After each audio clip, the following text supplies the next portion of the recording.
ਤੋਂ ਪਹਿਲਾਂ ਗੱਲ ਹੋਵੇਗੀ ਪੰਜਾਬ ਕਾਂਗਰਸ ਦੀ, ਜਿਸ ਦਾ ਕਲੇਸ਼ ਖਤਮ ਹੋਣ ਦਾ ਨਾਮ ਨਹੀਂ ਲੈ ਰਿਹਾ। ਹੁਣ ਸੁਖਜਿੰਦਰ ਰੰਧਾਵਾ ਦੇ ਵੱਲੋਂ ਨਵਜੋਤ ਸਿੰਘ ਸਿੱਧੂ ਤੇ ਜ਼ੋਰਦਾਰ ਹਮਲਾ ਬੋਲਿਆ ਗਿਆ। ਰੰਧਾਵਾ ਦਾ ਕਹਿਣਾ ਹੈ ਕਿ ਜਦੋਂ ਤੋਂ ਮੈਨੂੰ ਗ੍ਰਹਿ ਮੰਤਰਾਲਾ ਮਿਲਿਆ, ਸਿੱਧੂ ਨਾਰਾਜ਼ ਨੇ। ਮੇਰੇ ਤੋਂ ਜਦੋਂ ਚਾਹੇ ਗ੍ਰਹਿ ਮੰਤਰਾਲਾ ਵਾਪਸ ਲੈ ਲੈਣ, ਹਾਈਕਮਾਨ ਜਦੋਂ ਕਹੇਗੀ ਹਲੀਮੀ ਦੇ ਨਾਲ ਮੰਤਰਾਲਾ ਵਾਪਸ ਕਰਾਂਗਾ। ਪੰਜਾਬ ਖਾਤਰ ਕਦਮਾਂ ਦੇ ਵਿੱਚ ਰੱਖ ਦੇਵਾਂਗਾ ਮੰਤਰਾਲਾ। ਰੰਧਾਵਾ ਦਾ ਇਹ ਵੱਡਾ ਬਿਆਨ ਸਾਹਮਣੇ ਆਇਆ। ਪੰਜਾਬ ਦੀ ਕੀਮਤ ਤੇ ਸਿੱਧੂ ਦੇ ਲਈ ਸਿਆਸਤ ਛੱਡਣ ਨੂੰ ਵੀ ਤਿਆਰ ਹੈ, ਇੱਥੋਂ ਤੱਕ ਵੀ ਰੰਧਾਵਾ ਨੇ ਕਹਿ ਦਿੱਤਾ ਹੈ। ਰੰਧਾਵਾ ਦਾ ਕਹਿਣਾ ਹੈ ਕਿ ਵਿਧਾਇਕ ਤੈਅ ਕਰਨਗੇ ਕਿ ਲਾੜਾ ਕੌਣ ਹੋਵੇਗਾ। ਦਰਅਸਲ ਇਸ ਤੋਂ ਪਹਿਲਾਂ ਨਿਊਜ਼ 18 ਪੰਜਾਬ ਤੇ ਸਿੱਧੂ ਵੱਲੋਂ ਬਿਆਨ ਦਿੱਤਾ ਗਿਆ ਸੀਗਾ ਕਿ ਚੋਣਾਂ ਤੋਂ ਪਹਿਲਾਂ ਸੀਐਮ ਫੇਸ ਦਾ ਐਲਾਨ ਹੋਣਾ ਚਾਹੀਦਾ ਹੈ, ਜਿਸ ਤੇ ਕਿ ਰੰਧਾਵਾ ਦੇ ਵੱਲੋਂ ਪਲਟਵਾਰ ਕੀਤਾ ਗਿਆ। ਰੰਧਾਵਾ ਨੇ ਕਿਹਾ ਕਿ ਕਾਂਗਰਸ ਦਾ ਕਲਚਰ ਸਮਝਣ ਸਿੱਧੂ। ਕਾਂਗਰਸ ਦੇ ਵਿੱਚ ਉਮੀਦਵਾਰ ਐਲਾਨਣ ਦੀ ਇੱਕ ਪ੍ਰਕਿਰਿਆ, ਕਾਂਗਰਸ ਨੇ ਸਟੇਜ ਤੋਂ ਖੜੇ ਹੋ ਕੇ ਕਦੇ ਵੀ ਉਮੀਦਵਾਰ ਨਹੀਂ ਐਲਾਨੇ। ਓਵਰ ਅੰਬੀਸ਼ੀਅਸ ਨਹੀਂ ਹੋਣਾ ਚਾਹੀਦਾ। ਓਵਰ ਅੰਬੀਸ਼ੀਅਸ ਦੱਸ ਰਹੇ ਨੇ ਰੰਧਾਵਾ ਨਵਜੋਤ ਸਿੱਧੂ ਨੂੰ। ਉੱਥੇ ਰੰਧਾਵਾ ਨੇ ਕਿਹਾ ਕਿ ਮਜੀਠੀਆ ਤੇ ਬਿਆਨਬਾਜ਼ੀ ਤੋਂ ਗੁਰੇਜ਼ ਕਰਨ ਸਿੱਧੂ। ਮੈਂ ਸਿੱਧੂ ਸਾਹਿਬ ਜਿਹੜੇ ਨੇ ਬਹੁਤ ਵੱਡੇ ਬੰਦੇ ਨੇ ਔਰ ਉਹ ਕੁਝ ਵੀ ਕਰ ਸਕਦੇ ਨੇ। ਉਹਨਾਂ ਬਾਰੇ ਮੈਂ ਬਹੁਤੇ ਕਮੈਂਟ ਨਹੀਂ ਕਰਨਾ ਚਾਹੁੰਦਾ। ਔਰ ਉਹ ਮੈਂ ਕਹਿੰਦਾ ਉਹਨਾਂ ਤੇ ਇੰਸਪੈਕਟਰ ਦਾ ਬਹੁਤ ਕੀਤਾ ਤੇ ਉਹ ਤੇ ਮੇਰੇ ਖਿਆਲ ਕਾਂਸਟੇਬਲ ਵੀ ਜੇ ਉਹਨਾਂ ਦੇ ਕਹਿਣ ਤੇ ਉਹ ਵੀ ਅਰੈਸਟ ਕਰ ਸਕਦਾ। ਇਹਨੂੰ ਜਿਹੜੀਆਂ ਇਹ ਚੀਜ਼ਾਂ ਨੇ, ਇਹਨਾਂ ਚੀਜ਼ਾਂ ਨੂੰ ਕੋਰਟਾਂ ਦੇ ਵਿੱਚ ਕੇਸ ਲੱਗਿਆ। ਸਾਨੂੰ ਆਪਣੀ ਜ਼ੁਬਾਨ ਬੰਦ ਕਰਕੇ ਇਹੋ ਜਿਹਾ ਕਿਤੇ ਦੇਣਾ ਚਾਹੀਦਾ ਪ੍ਰਭਾਵ ਕਿ ਅਸੀਂ ਇਹਨੂੰ ਵੈਂਡੇਟਾ ਕਰ ਰਹੇ ਹਾਂ। ਉਧਰ ਪੰਜਾਬ ਕਾਂਗਰਸ ਦੇ ਪ੍ਰਧਾਨ ਨਵਜੋਤ ਸਿੱਧੂ ਮੰਗ ਕਰ ਰਹੇ ਨੇ ਕਿ ਮਜੀਠੀਆ ਤੇ ਕਾਰਵਾਈ ਹੋਵੇ, ਸਿਰਫ FIR ਨਹੀਂ ਚੱਲੇਗੀ। ਅੱਜ ਵੀ ਕੱਲੀ FIR ਹੀ ਹੋਈ ਹੈ। ਇਹ ਇਨਸਾਫ ਹੋਣੇ ਚਾਹੀਦੇ ਸੀ, ਇਹ ਐਸੇ ਇਨਸਾਫ ਹੋਣੇ ਚਾਹੀਦੇ ਸੀ, ਐਸੀਆਂ ਸਜ਼ਾਵਾਂ ਮਿਲਣੀਆਂ ਚਾਹੀਦੀਆਂ ਸੀ ਕਿ ਬੇਅਦਬੀ ਕਰਨੀ ਤਾਂ ਦੂਰ, ਚਿੱਟਾ ਵੇਚਣਾ ਤਾਂ ਦੂਰ, ਸੋਚਣਾ ਵੀ ਕਿਸੇ ਲਈ ਪਾਪ ਹੋ ਜੇ। ਜਦੋਂ ਡਰਾਉਣੇ ਟੰਗੀ ਦੇ ਆ ਖੇਤਾਂ ਦੇ ਵਿੱਚ ਤੇ ਕੋਈ ਕਾਂ ਆਉਂਦਾ, ਦੱਸੋ ਕੋਈ ਕਾਂ ਆਉਂਦਾ ਜਦੋਂ ਡਰਾਉਣਾ ਟੰਗਿਆ ਹੁੰਦਾ ਤੇ ਕਿਉਂ ਨਹੀਂ ਡਰਾਉਣੇ ਟੰਗੇ? ਇਹ ਰਲ ਮਿਲ ਕੇ ਖੇਡਦੇ ਰਹੇ। ਮੈਂ ਸਿੱਧੂ ਸਾਹਿਬ ਜਿਹੜੇ ਨੇ ਬਹੁਤ ਵੱਡੇ ਬੰਦੇ ਨੇ ਔਰ ਉਹ ਕੁਝ ਵੀ ਕਰ ਸਕਦੇ ਨੇ। ਉਹਨਾਂ ਬਾਰੇ ਮੈਂ ਬਹੁਤੇ ਕਮੈਂਟ ਨਹੀਂ ਕਰਨਾ ਚਾਹੁੰਦਾ। ਔਰ ਉਹ ਮੈਂ ਕਹਿੰਦਾ ਉਹਨਾਂ ਤੇ ਇੰਸਪੈਕਟਰ ਦਾ ਬਹੁਤ ਕੀਤਾ ਤੇ ਉਹ ਤੇ ਮੇਰੇ ਖਿਆਲ ਕਾਂਸਟੇਬਲ ਵੀ ਜੇ ਉਹਨਾਂ ਦੇ ਕਹਿਣ ਤੇ ਉਹ ਵੀ ਅਰੈਸਟ ਕਰ ਸਕਦਾ। ਇਹਨੂੰ ਜਿਹੜੀਆਂ ਇਹ ਚੀਜ਼ਾਂ ਨੇ, ਇਹਨਾਂ ਚੀਜ਼ਾਂ ਨੂੰ ਕੋਰਟਾਂ ਦੇ ਵਿੱਚ ਕੇਸ ਲੱਗਿਆ। ਸਾਨੂੰ ਆਪਣੀ ਜ਼ੁਬਾਨ ਬੰਦ ਕਰਕੇ ਇਹੋ ਜਿਹਾ ਕਿਤੇ ਦੇਣਾ ਚਾਹੀਦਾ ਪ੍ਰਭਾਵ ਕਿ ਅਸੀਂ ਇਹਨੂੰ ਵੈਂਡੇਟਾ ਕਰ ਰਹੇ ਹਾਂ। ਹੁਣ ਗੱਲ ਕਰਾਂਗੇ ਮਜੀਠੀਆ ਦੀਆਂ ਤਸਵੀਰਾਂ ਦੀ, ਜਿਸ ਨੂੰ ਲੈ ਕੇ ਗ੍ਰਹਿ ਮੰਤਰੀ ਰੰਧਾਵਾ ਦੇ ਵੱਲੋਂ ਦਾਅਵਾ ਕੀਤਾ ਗਿਆ ਕਿ ਮਜੀਠੀਆ ਦੀਆਂ ਤਸਵੀਰਾਂ ਪੁਰਾਣੀਆਂ ਨੇ, ਨਸ਼ਾ ਵੇਚਣ ਵਾਲਿਆਂ ਤੇ ਕਾਰਵਾਈ ਬਦਲਾਖੋਰੀ ਨਹੀਂ ਹੈ। ਉੱਥੇ ਰੰਧਾਵਾ ਦਾ ਕਹਿਣਾ ਹੈ ਕਿ ਮਜੀਠੀਆ ਨੂੰ ਬਚਾ ਰਹੇ ਸਨ ਕੈਪਟਨ ਅਮਰਿੰਦਰ। ਮਜੀਠੀਆ ਦੀਆਂ ਫਾਈਲਾਂ ਦਬਾ ਕੇ ਬੈਠੇ ਸਨ ਕੈਪਟਨ ਤੇ ਵੀ ਵੱਡਾ ਹਮਲਾ ਰੰਧਾਵਾ ਦੇ ਵੱਲੋਂ ਬੋਲਿਆ ਗਿਆ। ਉਹਨਾਂ ਨੇ ਕਿਹਾ ਮਜੀਠੀਆ ਨੂੰ ਲੈ ਕੇ ਰੰਧਾਵਾ ਦੇ ਵੱਲੋਂ ਦਾਅਵਾ ਕੀਤਾ ਗਿਆ ਕਿ ਗ੍ਰਿਫਤਾਰੀ ਲਈ ਲਗਾਤਾਰ ਛਾਪੇਮਾਰੀ ਕੀਤੀ ਜਾ ਰਹੀ ਹੈ। ਮਜੀਠੀਆ ਕਿਸ ਚੀਜ਼ ਤੋਂ ਡਰ ਰਹੇ ਨੇ? ਉਹਨਾਂ ਨੇ ਸਿੱਧੇ ਤੌਰ ਤੇ ਵੀ ਸਵਾਲ ਕੀਤਾ ਹੈ। ਮਜੀਠੀਆ ਪੁਲਿਸ ਤੋਂ ਭੱਜ ਰਹੇ ਨੇ। ਯੂਥ ਅਕਾਲੀ ਦਲ ਦੇ ਫੇਸਬੁੱਕ ਪੇਜ ਤੇ ਮਜੀਠੀਆ ਦੀਆਂ ਤਸਵੀਰਾਂ ਅਪਲੋਡ ਹੋਈਆਂ ਨੇ ਦਰਅਸਲ, ਤੇ ਇਸ ਨੂੰ ਲੈ ਕੇ ਗ੍ਰਹਿ ਮੰਤਰੀ ਇਹ ਤਸਵੀਰਾਂ ਪੁਰਾਣੀਆਂ ਦੱਸ ਰਹੇ ਨੇ। ਦਰਬਾਰ ਸਾਹਿਬ ਜਾਣਾ, ਚੋਰ ਚੱਕੇ ਵੀ ਜਾਂਦੇ ਨੇ, ਨਸ਼ੇੜੀ ਵੀ ਜਾਂਦੇ ਨੇ ਤੇ ਉੱਥੇ ਭੁੱਲਾਂ ਬਖਸ਼ਾਉਣ ਵਾਲੇ ਵੀ ਜਾਂਦੇ ਨੇ। ਉੱਥੇ ਵੀ ਅਰਦਾਸ ਕਰੀ ਤੇ ਮੈਂ ਪਾਪੀ ਤੂੰ ਬਖਸ਼ਨਾਰ। ਉੱਥੇ ਦੇ ਆਪਾਂ ਉੱਥੇ ਨਤਮਸਤਕ ਹੋਣ ਤੋਂ ਕਿਸੇ ਨੂੰ ਰੋਕਿਆ ਨਹੀਂ ਜਾ ਸਕਦਾ। ਸਭ ਸਾਂਝੀਵਾਲਤਾ ਦਾ ਉੱਥੇ ਉਪਦੇਸ਼। ਪਰ ਜਿਹੜੀਆਂ ਫੋਟੋਗ੍ਰਾਫਸ ਨੇ ਉਹਦੇ 'ਚ ਜੇ ਮਜੀਠੀਆ ਸਾਹਿਬ ਗਏ ਨੇ ਤੇ ਫਿਰ ਦਰਬਾਰ ਸਾਹਿਬ ਦੇ ਅੰਦਰ ਜਾ ਕੇ ਸੱਚਖੰਡ 'ਚ ਕਿਉਂ ਨਹੀਂ ਮੱਥਾ ਟੇਕ ਕੇ ਆਏ? ਉੱਥੇ ਅਕਾਲ ਤਖਤ ਸਾਹਿਬ ਦੇ ਅੰਦਰ ਕਿਉਂ ਨਹੀਂ ਜਾ ਕੇ ਮੱਥਾ ਟੇਕ ਕੇ ਆਏ? ਜਿਹੜੀਆਂ ਫੋਟੋਆਂ ਨੇ ਮੇਰੇ ਖਿਆਲ ਪੁਰਾਣੀਆਂ ਨੇ ਜਾਂ ਕਿਤੇ ਇੱਦਾਂ ਦੀਆਂ ਨੇ। ਠੀਕ ਆ, ਅੱਗੇ ਦੂਸਰੀ ਚੀਜ਼ ਜਿਹੜੀ ਹੈ ਕਿ ਜਿਹੜੇ ਉਹ ਕਹਿੰਦੇ ਨੇ ਕਿ ਫਰਾਰ ਨਹੀਂ ਗਏ ਤੇ ਦਰਬਾਰ ਸਾਹਿਬ ਦੇ ਅੰਦਰ ਪੁਲਿਸ ਕਦੀ ਵੀ ਐਂਟਰ ਨਹੀਂ ਕਰੇਗੀ। ਔਰ ਨਾ ਹੀ ਜਿੰਨੀ ਚਿਰ SGPC ਨਹੀਂ ਕਹਿੰਦੀ ਕਿ ਤੁਸੀਂ ਅੰਦਰ ਆ ਕੇ ਕੋਈ ਸਰਚ, ਜੇ SGPC ਕਹੇਗੀ ਸਰਚ ਫਿਰ ਵੀ ਬੜਾ ਸੋਚ ਸਮਝ ਕੇ ਕਰਾਂਗੇ। ਜੇ ਦਿਨ ਦਿਹਾੜੇ ਵੀ ਅੰਦਰ ਹੋਣਗੇ ਤਾਂ ਵੀ ਨਹੀਂ ਜਾਓਗੇ? ਬਿਲਕੁਲ ਨਹੀਂ। ਵੇਖੋ ਇਹ ਗਲਤ ਗੱਲ ਹੈ ਕਿ ਪਵਿੱਤਰਤਾ ਦਰਬਾਰ ਸਾਹਿਬ ਦੀ ਕਦੀ ਇਹੋ ਜਿਹੀ ਨਹੀਂ ਹੋਣ ਦਿੱਤੀ ਜਾਏਗੀ। ਸੋ ਮਜੀਠੀਆ ਨੂੰ ਲੈ ਕੇ ਸੂਬੇ ਦੀ ਸਿਆਸਤ ਲਗਾਤਾਰ ਪੱਕੀ ਹੋਈ ਹੈ। ਵਿਰੋਧੀਆਂ ਨੇ ਵੀ ਪੰਜਾਬ ਸਰਕਾਰ ਤੇ ਮਜੀਠੀਆ ਨੂੰ ਬਚਾਉਣ ਦਾ ਇਲਜ਼ਾਮ ਲਗਾ ਦਿੱਤਾ ਹੈ।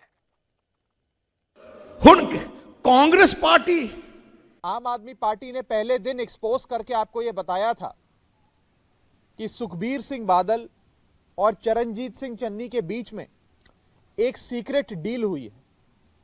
इन दोनों का आपस में रिश्ता बहुत पुराना है। सिटी सेंटर घोटाले जो लुधियाने में हुआ था, उस समय चन्नी साहब का भाई उस स्कैम में एक अक्यूज्ड था। उसे छुड़ाने के लिए चन्नी साहब ने बादलों की मदद ली थी और आज बादलों ने चन्नी साहब की मदद ली और एक सीक्रेट डील के तहत इन लोगों ने फिक्स्ड मैच किया और एक इलेक्शन स्टंट वाली एफआईआर दर्ज कराई। लेकिन आज तक बिक्रम सिंह मजीठिया की गिरफ्तारी चन्नी सरकार ने नहीं करी।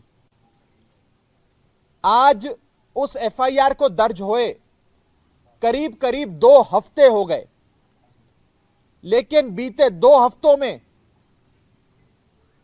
अक्यूज्ड को चन्नी सरकार ने गिरफ्तार नहीं किया।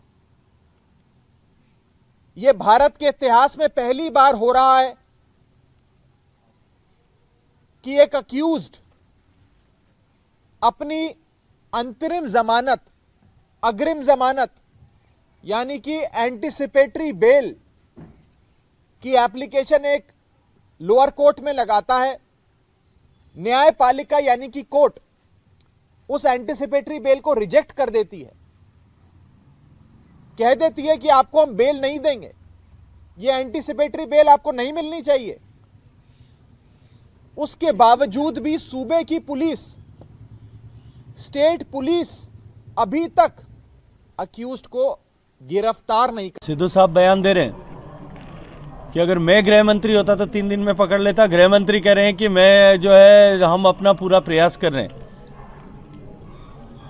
ये जवाबदेही वर्तमान राज्य की सरकार की है। राज्य की सरकार का फेल्योर है अगर कि इस तरह की कोई जो है उनका वीडियो आता है या उनका फोटोग्राफ आता है और उसके बाद में पुलिस कोई कार्रवाई नहीं कर सकती। मुझे लगता है कि ये कहीं WWF की जो हैंड्स एंड ग्लव्स को लेकर के नूरा कुश्ती तो नहीं हो रही है। नशे को लेकर के, भ्रष्टाचार को लेकर के, राष्ट्र विरोधी ताकतों का सामना करने को लेकर के भाजपा की नीति आज से नहीं, भारतीय जनता पार्टी की स्थापना के समय से और उससे भी पहले जनसंघ की स्थापना के समय से स्पष्ट है।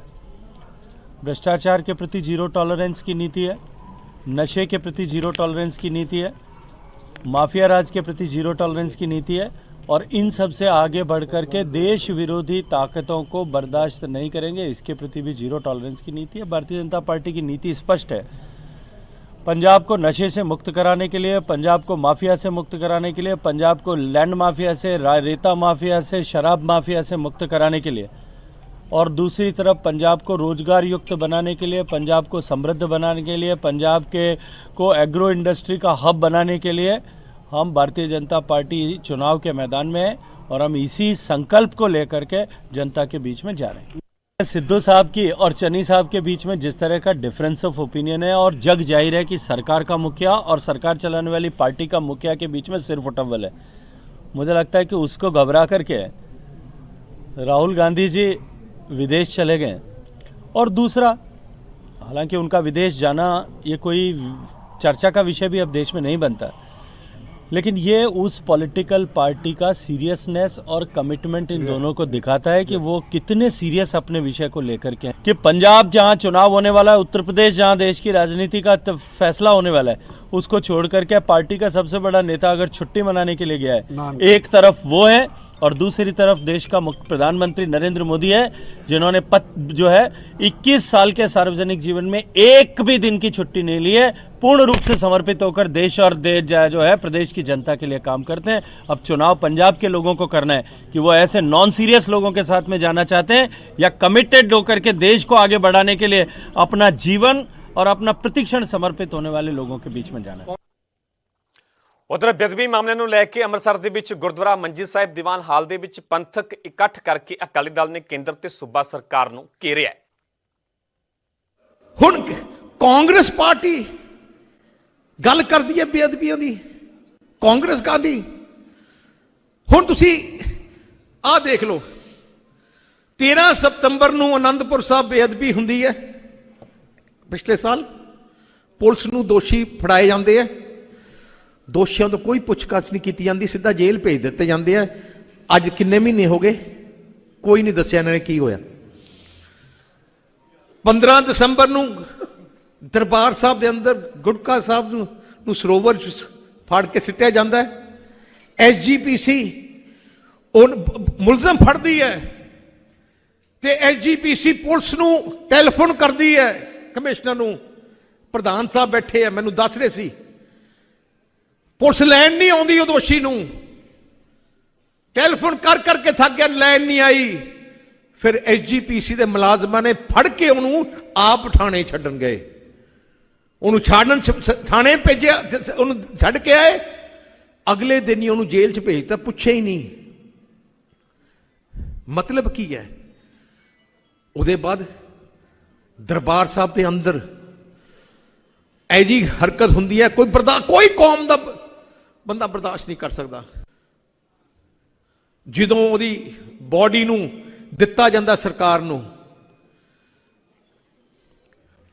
ਸਰਕਾਰ ਦਾ ਮਤਲਬ ਹੈ ਇਨਵੈਸਟੀਗੇਸ਼ਨ ਕਰਨ, ਮਤਲਬ ਉਹਦਾ ਡੀਐਨਏ ਟੈਸਟ ਕਰਨ, ਡੀਐਨਏ ਲੈ ਕੇ ਮੈਚ ਕਰਨ, ਕਿੱਥੋਂ ਆਇਆ ਕਿੱਥੋਂ ਆਏ। ਅੱਜ ਕੱਲ ਆਧਾਰ ਕਾਰਡ ਦੇ ਰਾਹੀਂ ਤੁਹਾਨੂੰ ਡੀਐਨਏ ਰਾਹੀਂ ਤੁਸੀਂ ਹਰ ਬੰਦੇ ਦਾ ਪਤਾ ਕਰਾ ਸਕਦੇ ਹੋ, ਪਰ ਨਹੀਂ, ਉਹਨਾਂ ਨੇ ਕੀਤਾ 2 ਦਿਨਾਂ ਦੇ ਅੰਦਰ ਸੰਸਕਾਰ ਕਰਤਾ। ਤੇ ਬਿਆਨ ਕੀ ਆਇਆ ਕਮਿਸ਼ਨਰ ਦਾ? ਬਿਆਨ ਕੀ ਆਇਆ ਕਮਿਸ਼ਨਰ ਦਾ ਕਿ ਅਸੀਂ ਇਸ਼ਤਿਹਾਰ 'ਚ ਕੱਢਿਆ ਸੀ। ਕਿਤੇ ਇਸ਼ਤਿਹਾਰ 'ਚ ਪੜਿਆ? ਜੇ ਇਸ਼ਤਿਹਾਰ 'ਚ ਕੱਢਿਆ ਸੀ ਤਾਂ ਘੱਟ ਤੋਂ ਘੱਟ 15 ਦਿਨ ਦਾ ਨੋਟਿਸ ਤਾਂ ਦਿਓ ਕਿ 15 ਦਿਨਾਂ ਦੇ ਅੰਦਰ ਅੰਦਰ ਸਾਨੂੰ ਦੱਸੋ ਉਹ ਕੌਣ ਹੈ। 4 ਦਿਨਾਂ ਦੇ ਅੰਦਰ ਕਹਿੰਦੇ ਇਸ਼ਤਿਹਾਰ ਵੀ ਕੱਢਤਾ ਤੇ ਉਹਦਾ ਸੰਸਕਾਰ ਵੀ ਕਰਤਾ ਕਿ ਸਾਰੇ ਸਬੂਤ ਬੰਦ। ਰਣਜੀਤ ਸਿੰਘ ਕਮਿਸ਼ਨ ਵੀ ਕੁਛ ਨਹੀਂ, ਇੱਕ ਲਫ਼ਜ਼ ਨਹੀਂ ਲਿਖ ਸਕਿਆ, ਉਹਦੀ ਹਿੰਮਤ ਨਹੀਂ ਪਈ। ਅੱਜ ਤੱਕ ਕੱਲੀ ਸਿਆਸਤ ਤੇ ਪ੍ਰਮਾਤਮਾ ਦੇ ਚਰਨਾਂ 'ਚ ਸਾਰੇ ਪੰਥ ਨੇ ਇਕੱਠੇ ਹੋ ਕੇ ਅਰਦਾਸ ਕੀਤੀ ਸੀ, ਮੈਂ ਵੀ ਕੀਤੀ, ਸਾਰੇ ਪੰਥ ਨੇ, ਕਿ ਜਿਹੜੇ ਲੋਕ ਬੇਅਦਬੀਆਂ ਦੇ ਮਾਮਲੇ 'ਚ ਸਿਆਸਤ ਕਰਨਗੇ ਉਹਨਾਂ ਦਾ ਕੱਖ ਨਾ ਰਹੇ। ਤੇ ਪ੍ਰਮਾਤਮਾ, ਮੈਂ ਇੰਨਾ ਦੱਸ ਦਿੰਦਾ, ਉਹਨਾਂ ਸਾਰਿਆਂ ਦਾ ਕੱਖ ਨਹੀਂ ਰਹਿਣਾ। ਅਕਾਲ ਸਾਹਿਬ ਸੇ ਤੇ ਆਨੰਦਪੁਰ ਸਾਹਿਬ ਤੇ ਬੇਅਦਬੀ ਹੋਈ ਹੈ, ਉਹਦੇ ਤੇ ਰੋਸ ਦੁੱਖ ਦਾ ਪ੍ਰਗਟਾਵਾ ਕਰਨ ਵਾਸਤੇ ਆਪਾਂ ਇਕੱਠੇ ਹੋਏ ਹਾਂ। ਤੇ ਨਾਲ ਹਿੰਦੁਸਤਾਨ ਦੀ ਤੇ ਸੂਬੇ ਦੀ ਸਰਕਾਰ ਨੂੰ ਇਹ ਕਹਿਣ ਵਾਸਤੇ ਇਕੱਠੇ ਹੋਏ ਆ ਕਿਉਂਕਿ ਸੁੱਤੇ ਪਏ ਆ, ਉਹਨਾਂ ਨੂੰ ਇਹਨਾਂ ਘਟਨਾਵਾਂ ਦਾ ਨਾ ਦੁੱਖ ਹੈ ਨਾ ਅਫਸੋਸ ਹੈ, ਭੰਗੜੇ ਪਾਉਂਦੇ ਫਿਰਦੇ ਆ। ਇਸ ਲਈ ਵੀਰੋ, ਆਪਾਂ ਨੂੰ ਸਾਰਿਆਂ ਨੂੰ ਤਕੜੇ ਹੋ ਕੇ ਆਪਣੀ ਧਰਮ ਦੀ ਰਾਖੀ ਆਪ ਕਰਨੀ ਪਊਗੀ। ਹੁਣ ਮੇਰੀ ਤੁਹਾਡੇ ਕੋਲੇ ਬੇਨਤੀ ਹੈ ਕਿ ਆਹ ਪਾਰਟੀਆਂ ਜਿਹੜੀਆਂ ਹਨ ਉਹਨਾਂ ਦਾ ਨਿਸ਼ਾਨਾ ਕੀ ਹੈ, ਅਸਲੀ ਨਿਸ਼ਾਨਾ ਕੀ ਹੈ, ਉਸ ਨਿਸ਼ਾਨੇ ਵੱਲ ਤੁਰੇ ਹਨ ਕਿ ਗੱਲ ਹੀ ਮੁਕਾ ਦਈਏ, ਗੁਰਦੁਆਰਾ ਸਾਹਿਬਾਨ ਤੇ ਕਬਜ਼ਾ ਕਰ ਲਈਏ। ਇੱਕ ਸੋਚਣ ਦੀ ਗੱਲ ਹੈ, ਹੁਣ ਤਾਂ ਨਹੀਂ ਤੁਸੀਂ ਦੇਣਾ, ਪਰ ਜੇ ਕੇਸਰੀਵਾਲ ਦਾ ਪਾਰਟੀ ਦਾ ਕਬਜ਼ਾ ਹੋ ਜਾਏ, ਕਾਂਗਰਸ ਦਾ ਕਬਜ਼ਾ ਹੋ ਜਾਏ, ਕੀ ਆਪਣਾ ਧਰਮ ਬਚੂਗਾ? ਸਵਾਲ ਹੀ ਨਹੀਂ ਪੈਦਾ ਹੁੰਦਾ। ਇਸ ਪਾਸੇ ਤੁਰੇ ਹੈ ਔਰ ਇਹ ਅਸੈਂਬਲੀ 'ਚ ਵੀ ਇੱਕ ਦੂਜੇ ਨਾਲ ਇਸ਼ਾਰਾ ਕਰਦੇ ਸਨ ਕਿ ਆਪਾਂ ਹੁਣ ਗੁਰਦੁਆਰਾ ਸਾਹਿਬਾਨ ਦਾ ਕਬਜ਼ਾ ਕਰਨਾ ਹੈ। ਬੜੇ ਗੰਭੀਰ ਹਾਲਾਤ ਵਿੱਚ ਤੁਸੀਂ ਗੁਜ਼ਰ ਰਹੇ ਹੋ। ਫਿਲਹਾਲ ਇੱਥੇ ਰੁਕਣੇ, ਛੋਟੀ ਜੀ ਬ੍ਰੇਕ ਲਈ, ਜਲਦ ਹਾਜ਼ਰ ਹੋਣੇ ਇਸ ਬ੍ਰੇਕ ਤੋਂ ਬਾਅਦ।